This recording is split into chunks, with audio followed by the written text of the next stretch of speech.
Assalamualaikum warahmatullahi wabarakatuh. Saya Julheri Siburian, Kepala Rutan kelas 2B Balikpapan. Kami siap mewujudkan wilayah bebas dari korupsi dan wilayah birokrasi bersih dan melayani. Rutan Balikpapan pasti WBK. Rumah Tahanan Negara kelas 2B Balikpapan adalah salah satu unit pelaksana teknis di bawah naungan Kementerian Hukum dan HAM Republik Indonesia yang melaksanakan perawatan tahanan, pembinaan, dan pembimbingan warga binaan pemasyarakatan dalam rangka penegakan hukum dan hak asasi manusia melalui proses pemasyarakatan dengan menjunjung tinggi prinsip-prinsip pengayoman. Rutan Balikpapan yang mulai dibangun pada tahun 1987 diresmikan penggunaannya oleh Bapak Tecup Suparna sebagai Wali Kota Balikpapan pada tanggal 15 Mei 1990. Berbatasan langsung dengan Lapas Balikpapan, Kejaksaan Negeri Balikpapan, Pengadilan Negeri Balikpapan, serta Sekolah Polisi Negara Polda Kalimantan Timur, memiliki luas bangunan kurang lebih 10.000 meter persegi di atas tanah seluas 20.000 meter persegi. Kapasitas hunian rutan Balikpapan yakni sebanyak 350 orang, kini dihuni oleh 723 orang. Rutan Balikpapan dipimpin oleh seorang kepala rutan, kepala kesatuan pengamanan rutan, kepala subseksi pelayanan tahanan, dan kepala subseksi pengelolaan. Berbagai fasilitas pendukung program perawatan dan pembinaan tahanan serta narapidana di rutan Balikpapan antara lain klinik yang berisikan 1 orang dokter serta 3 orang perawat, studio band, dapur, masjid, perpustakaan, salon, serta bengkel bimbingan kerja. Pada tahun 2021, Rutan Balikpapan kembali melanjutkan program zona integritas menuju wilayah bebas dari korupsi. Dalam perjalanannya, Rutan Balikpapan mendapat kunjungan dari Kepala Kantor Wilayah serta Kepala Divisi Pemasyarakatan dalam rangka penguatan tugas dan fungsi serta menekankan kepada Kepala Unit Pelaksana Teknis untuk berkomitmen mewujudkan zona integritas menuju wilayah bebas dari korupsi.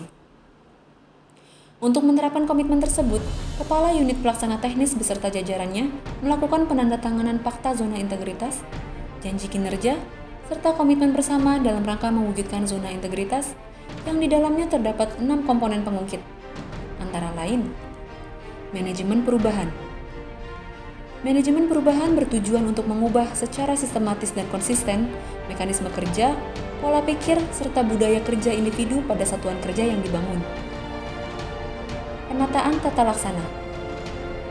Penataan tata laksana bertujuan untuk meningkatkan efisiensi dan efektivitas sistem, prosedur, dan prosedur kerja yang jelas, efektif, efisien, dan teratur. Penataan sistem manajemen SDM. Penataan sistem manajemen SDM bertujuan untuk meningkatkan profesionalisme SDM Kementerian Hukum dan HAM dalam membangun zona integritas menuju WBK/WBBM. Penguatan akuntabilitas. Akuntabilitas kinerja bertujuan untuk meningkatkan kapasitas dan akuntabilitas kinerja Kementerian Hukum dan HAM. Penguatan pengawasan. Penguatan pengawasan bertujuan untuk meningkatkan penyelenggaraan organisasi Rumah Tahanan Negara kelas 2B Balikpapan yang bersih dan bebas dari korupsi. Peningkatan kualitas pelayanan publik. Peningkatan kualitas pelayanan publik merupakan suatu upaya untuk meningkatkan kualitas dan inovasi pelayanan publik pada masing-masing instansi pemerintahan secara berkala, sesuai kebutuhan dan harapan masyarakat. Di samping itu, peningkatan kualitas pelayanan publik dilakukan untuk membangun kepercayaan masyarakat terhadap penyelenggara pelayanan publik dalam rangka peningkatan kesejahteraan masyarakat dengan menjadikan keluhan masyarakat sebagai sarana untuk melakukan perbaikan pelayanan publik. Saya menitipkan makanan tanpa dipungut biaya dan petugasnya sangat ramah. Saya Muhammad Daud SHMH selaku Kepala Badan Narkotika Nasional Kota Balikpapan mendukung sepenuhnya Rutan kelas 2B Balikpapan menuju WBK. Sukses selalu untuk Rutan Balikpapan. Saya Rahmat Masud, Wakil Wali Kota Balikpapan. Dalam hal ini ingin menyampaikan dan tentunya memberikan dukungan kepada Rutan kelas 2B Balikpapan dalam menuju WBK, wilayah bebas korupsi. Semoga sukses selalu dan tentunya bermanfaat.